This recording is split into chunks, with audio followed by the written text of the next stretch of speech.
Ear podcast. My name is Frank and I am the host of the show. I discuss and review movies new and old. You can watch the show on YouTube and Facebook under the Let Me Bend Your Ear podcast. You can listen to the show wherever you get your podcast. Please rate and review the show on the platform you listen to or watch the show on.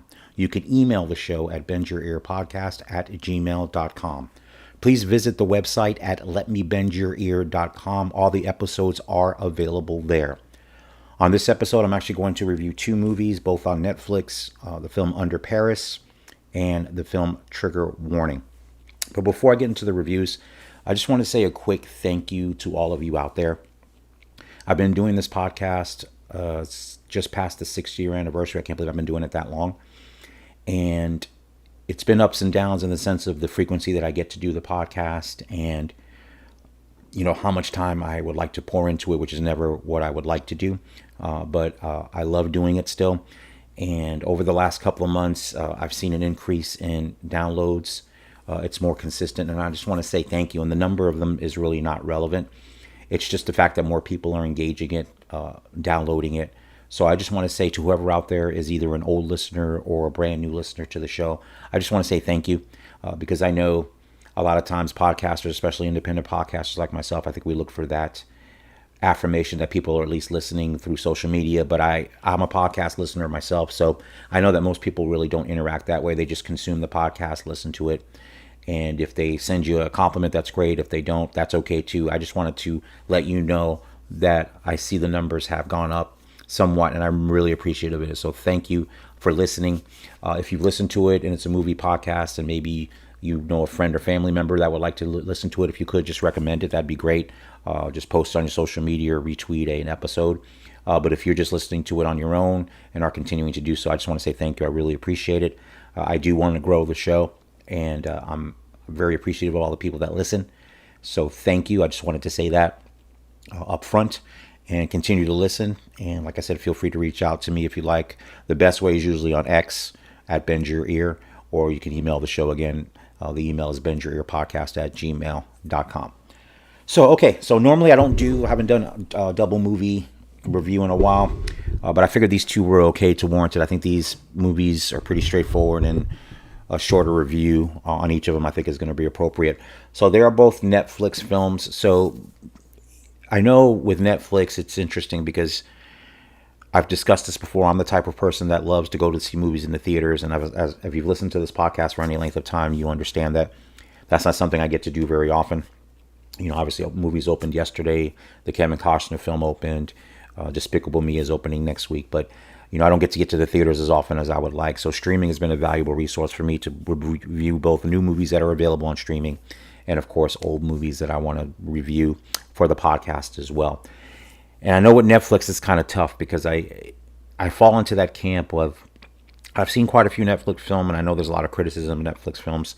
A lot of it warranted is that they're kind of bland. And I think in the race to get as much content out there as they can, just to, obviously to provide to their subscribers so people keep subscribing to whatever streaming platform you happen to be looking on.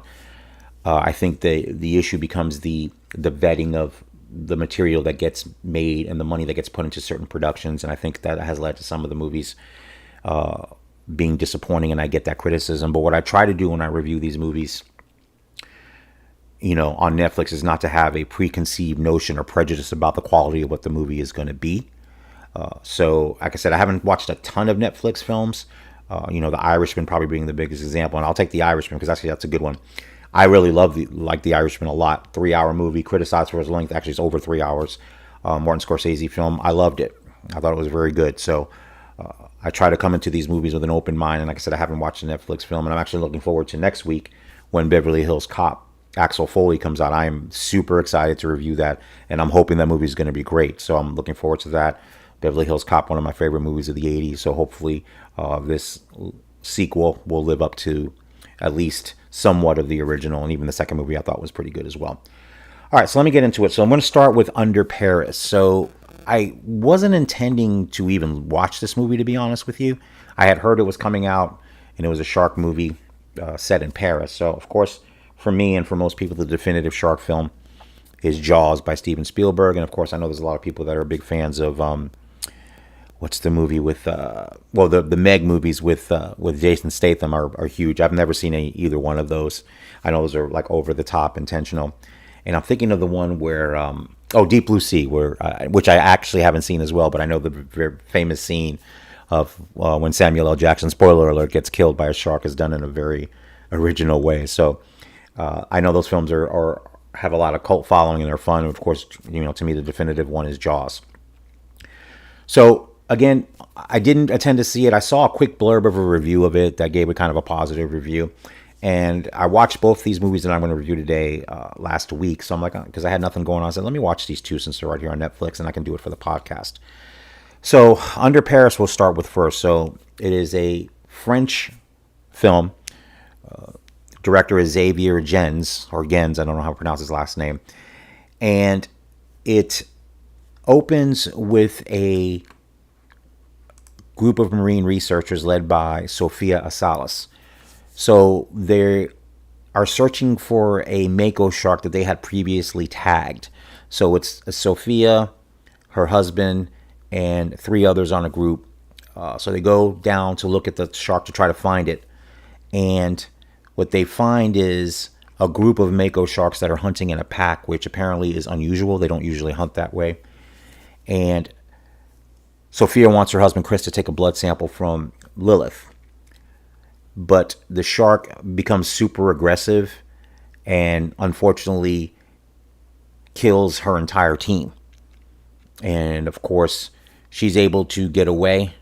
She's almost killed herself and injured, and she ends up getting away. So of course that traumatic event is the opening of the film, and the film moves to 3 years later, and Sophia is working at a aquarium in Paris. So then she is introduced to Mika, who's an environmentalist, and Mika tells Sophia that Lilith's tracking beacon is still active, and that the shark has traveled all the way to Paris and is trapped. Which, of course, Sophia finds hard to believe. First of all, didn't understand how she even was able to get the tracking device activated again to find her, because in these intervening years, Sophia hasn't been unable to do so. So that's the setup of the movie. So basically what starts to happen is there is a couple of attacks here and there in the city. They find one with wounds from shark bites, and then the police are involved and are trying to investigate what's going on. So, of course, Sophia ends up interacting with the police department and trying to tell them about a shark that may be in the area that may have caused the attacks. So this is where the movie kind of almost directly rips, well, not almost, it completely directly rips off Jaws. So if you remember Jaws, the shark attacks and they're about to celebrate, I think it's July 4th weekend in Jaws. So that's going to be a big weekend for this town, which makes, depends on tourism for their money. And of course the mayor, the famous scene, the mayor of Amity is not wanting to shut the beach down. And of course, Brody wants to shut the beach down. So in this movie, kind of a similar situation. So there's going to be a triathlon in the city, huge event. And of course, part of the triathlon is swimming. So the mayor of Paris doesn't want to hear about sharks or anything that would shut this down, and basically tasks the police take care of it. So, and like I said, in a direct kind of rip off of the Jaws plot, which is fine. Like I said, if it's a homage or they're just doing their own version of it, that's totally fine. So of course they're trying to find the shark. The violence escalates, and then as the movie progresses, you find out that there's actually more sharks than just the one, and that the sharks are reproducing at a rapid rate. And so eventually as the movie progresses, it's a battle of trying to catch the sharks or figuring out what's going on to track Lilith, and then also to do this without interrupting the triathlon. And then of course, as things escalate, they continue to warn the mayor, like, maybe you should postpone it, maybe we should cancel it for now until we figure this out. The mayor not wanting to have anything to do with it. So that's essentially the plot. It's a pretty straightforward plot. And in my watching the film started interestingly. Obviously, you have the horrible attack at the beginning of the film. And, it's kind of a cool concept to have the sharks in the water in the Seine in Paris. And The one thing I liked about it, using the sets of Paris, using the city of Paris as a backdrop, of course, a beautiful city. So for me, just looking at the sites where they shot different things on the river and through the city it's a nice film to look at, because obviously anything you shoot in Paris, you're going to get beautiful locations, and the filmmakers take advantage of that. Now the effects on the shark, so that's always, the sharks. I thought the digital effects are very good. I didn't have anything where I was distracted by it or anything that I thought was a problem. But my issue with Under Paris is, and this is the issue I think when people describe movies that they see on Netflix, regardless of who's starring in them, if it's big stars, if it's people that you don't know, it feels generic, which is crazy, because the movie's budget, I guess, is about, I think it was 11 million francs. So I don't know what that would be in American money, but it doesn't look like a cheap movie. It's like I said, it's beautiful to look at. It's well done. The acting is fine. It's just that, especially when you're comparing it to a movie like Jaws, and the third act, which is basically mayhem. So shark attacking, multiple sharks attacking as a triathlon is going. I think you knew where that was going to go. That's not, some kind of spoiler alert. That's a pretty predictable outcome to have that drama in the climax of the movie. And some of that is fun, and people running from sharks and things like that. So for that kind of action and mayhem, it was good. But for me, it just didn't. It was just all, there was nothing. You were not invested really in the characters. It's just a below average shark movie, or a below average even thriller or horror or whatever you want to call it, type of film. There's some gory shark attacks for sure, which that's fine. I don't have an issue with it. Gorier than anything you would see in Jaws, and that's fine. And for people, fans of that like the gory part of it, I'm sure they'd like it as well. And I'm sure there's going to be people that like this movie, for an afternoon when you had nothing to do and nothing to watch. It's okay to watch. I don't think I'd ever watch it again. Like I said, I think it comes off, like I said, it looks good. The movie, it looks like an expensive film. It doesn't look cheap at all. So that's not the issue. The issue is really, as it comes down to any movie, regardless of whether it's on Netflix or you're seeing it in the theater, is just the strength of the story. And I think the story is just okay. And even if you have a bare bones story, it's got to at least engage you in a way that makes it entertaining. And like I said, it was just okay. And I can't really give it more than that. Like I said, it was, there were stretches of it that I don't even say it was dragging. It's just, you didn't really care, and not even to the point of, the sharks attacking people. There's some people obviously in the movie that get killed that you are introduced to that end up not making it through the movie. And even that should have a more of an emotional punch. It just really doesn't. Because to be honest, one of the people that are killed by the shark, even when I was watching it, I was almost like, which is sad, I was almost like, good. But not even in the way like, what's my favorite? Or when you think of Paul Reiser's character in Aliens, the classic douchebag. And when he meets his fate, you're like rooting, yay, yay. It wasn't even enough of the character in Under Paris for me to even go that far, like with Paul Reiser's character in Aliens. It was just, okay, that character's off the screen now. So it didn't invest me enough to even care. And like I said, it's a popcorn shark attack movie. I'm not expecting, some deep emotional thing, but you got to give me at least something where I'm going, okay, that sucks that character was gone, or that character was an asshole, glad they're gone. But it wasn't even enough for that. And I think that's the major flaw in this movie. So unfortunately for me, Under Paris, I can't recommend it on my star rating. I'm going to have to give it, unfortunately, 2 out of 5. It's just not very good. It could have been better. I would have loved for it to have been a cool shark movie that I could have, wholeheartedly recommended.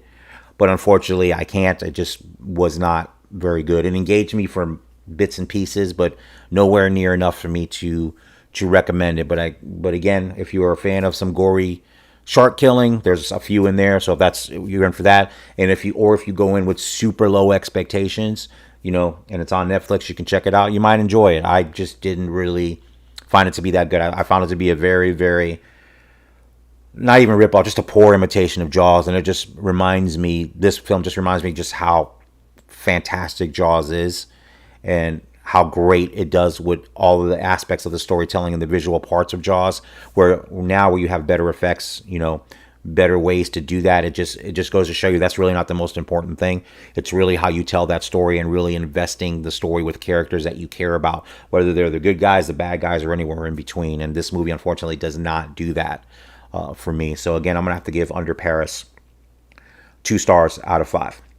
All right, let's get to the next one. So the next movie I'm going to talk about is Trigger Warning. Now, this one I was a little more excited to see. It's Jessica Alba, who, I haven't seen really acting in a long time. I know she had a TV series, not that she hasn't been doing any acting at all, but I know she was running her honest multi-million-dollar business, so she's been busy being a mogul for the most part.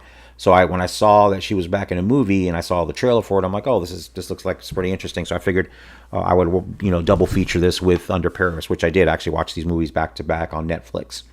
So this one is an action film. So in the beginning, you're introduced to Jessica Alba's character. She is a special forces officer, so they show a mission that they're on. So they establish right from the beginning that she's a badass, specifically with skills with a knife. So she's very good with close hand combat and very good with a knife. So they open the film with that to introduce her character, Parker. So they're in Syria when this is happening. So at the end of that mission, she receives a phone call, and it's from her hometown, the sheriff of her hometown, and actually her ex-boyfriend, Jesse, calls her to let her know that her dad, Harry, has died in a mining accident. So of course she immediately returns home to find out, to see what's going on, to obviously put her father to rest and kind of straighten out his affairs. So she lived and grew up in Creation, New Mexico, and her dad owned a bar, and there was a mine right next to it. So of course she comes back. She's informed that there was some kind of that her dad, it looks like, inadvertently let off a grenade or some kind of bomb, causing an avalanche inside the mine, and then he was killed in that thing. So of course Parker at first she accepts that, but then as she's there for a few days, she starts to suspect that something is awry. So she knows her father, and her father was very careful. Her father, of course, was not of course you wouldn't know this, but her father, you find out, was also in the military. So she's like a legacy in the military as well, and was an expert with explosives. So she kind of doesn't understand how her dad would have accidentally done that, as he was super careful. And of course, the sheriff tells her, well, look, you haven't been here in a while. Your dad kind of was having issues with his memory because he was getting older, and sometimes he would forget things. So he was saying, that, it is possible that maybe he just made a mistake or something happened that way, and it was a terrible accident. So of course, she digs into it a little more. She finds, and of course she runs into another childhood acquaintance named Elvis, who's got he's the typical small town son of a influential person. If you go back to my review of Roadhouse, kind of the same kind of deal where you're connected to somebody in a small town that kind of runs the town. Same thing here. And she has a confrontation with him and his, gang of thugs. And she becomes more and more suspicious about the reason that her father was killed, and becomes convinced pretty quickly that it was not an accident. So that's, like I said, again, straightforward plot here in this movie. Didn't know that Anthony Michael Hall, obviously the famous 80s actor, he's been acting forever, is in this film as well. He plays, like I said, one of the more influential people in the town that's running for Senate. And the plot kind of unfolds, and then you really find out that there's a bigger thing going on in the town that involves both the influential guy that, of course, Parker gets wrapped up in the mission of finding out who killed her father. So let me start with the best things about this movie. So the best thing about this movie really is Jessica Alba. She is, and I'm not particularly a fan or not a fan of hers. I haven't seen a lot of her work. So, but here you can tell she really put her all into it. The fight sequences that she's involved in, her ability to use the knife, you can tell she worked hard on it, and it looks good. The fight sequences look good. She's all in on them, the physicality of them. And her performance is good otherwise. I think, she plays Parker as kind of reserved, kind of quiet. kind of somebody that would be in the military that does high level things that involves a lot of, you know, intelligence, shadiness, and stuff. So she's very reserved, very closed off that way. But obviously, she was very close to her father, and you can see that she wasn't really super anxious to be back into that town. The only reason that she would ever come back is because her dad was still there. She didn't really have an attachment to the place that way, only because really the only attachment is her dad. So she plays the role that way, and she does a really good job. She's great in the film. The rest of the cast, I think, is fine. And again, this is probably where my similar criticism of this movie, as well as Under Paris, is kind of the same thing. The acting is not poor per se, but I think that the scripts don't give these actors enough to play as far as really deepening their characters with something to make you care about them more. And this movie kind of suffers the same issue as Under Paris. Not as much. You care a little bit more about these characters in this movie. And there's a couple of side characters. There's a family that helps Parker out when she's injured later in the film that are good. So there is some deeper characters in this film than in Under Paris. But again, it still seems very surface level. And in a movie like this, again, straightforward action, revenge, fight movie, those are fun to watch. And like I said, they don't all have to be deep, philosophical, movies, but at least they have to have at least care about the characters, because even in a movie like this, if you don't really care, then the action is really not going to matter. Even if there's a lot of it, you're just going to be like, oh, okay, it's a fight scene. So like I said, it does a little bit better job of that than Under Paris does, but again, that is an issue. And again, the strength of this film is Jessica Alba and Anthony Michael Hall, as I mentioned earlier, being the antagonist. You can tell he's having a good time playing an asshole, being a bad guy. So it's fun to watch him do that. So again, he does a good job as well.